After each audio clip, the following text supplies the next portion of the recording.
So in the contemplation of the body, one of the practices is to contemplate the four elements of the body. We have to see how the body consists of these four things: earth, water, fire, wind. Earth, water, fire, wind is not literally earth, water, fire, wind.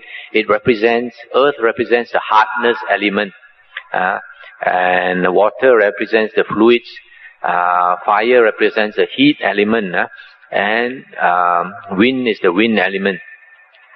So when we examine our body, we find that we have the hardness element in us, which is basically like, for example, our teeth is hard, our nails are hard, our hair is hard, our bones are hard, even our organs, heart and liver, etc., they have a certain degree of hardness.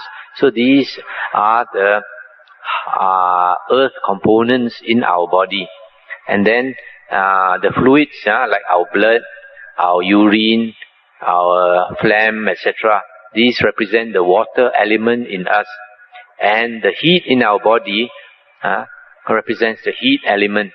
And the winds in our body, which come out through our mouth, through the bottom, etc., these represent the wind element in us. So when we examine our body in this way, we see that our body basically consists of the four elements, just like other things in the world. Other things in the world also has the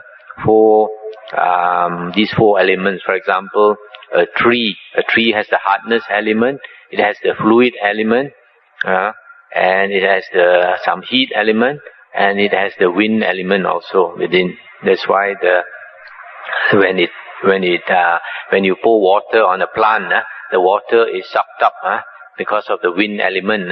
It's the motion. The wind goes, all the nutriments goes up to the leaves, etc. So when we contemplate our body again, we find that our body is conditioned by food.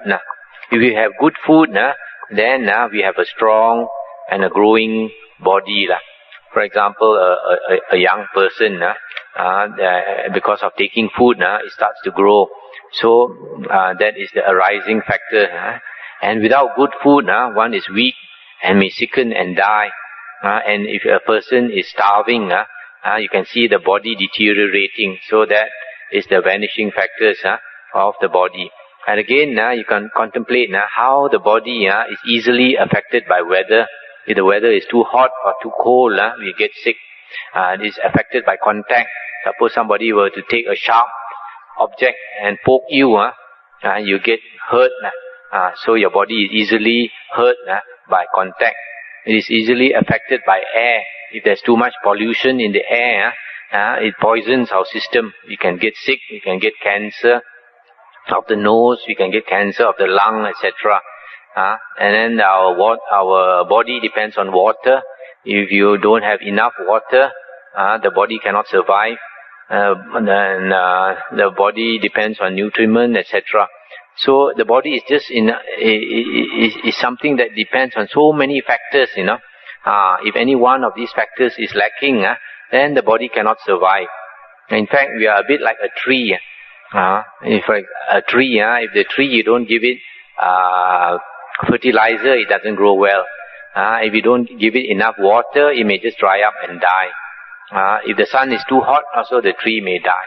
So the tree is a bit like the human body. Like if we cut the human body, blood flows out. If you cut a tree, the sap flows out. So if we did not have any consciousness in our body, if we do not have this consciousness, then this body is no different from a tree.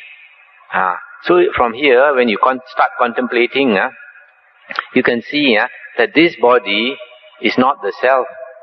This body is not the self because it's just like any other thing in the world. If you don't have the consciousness, and then later, if you want to contemplate the mind, consciousness is another part.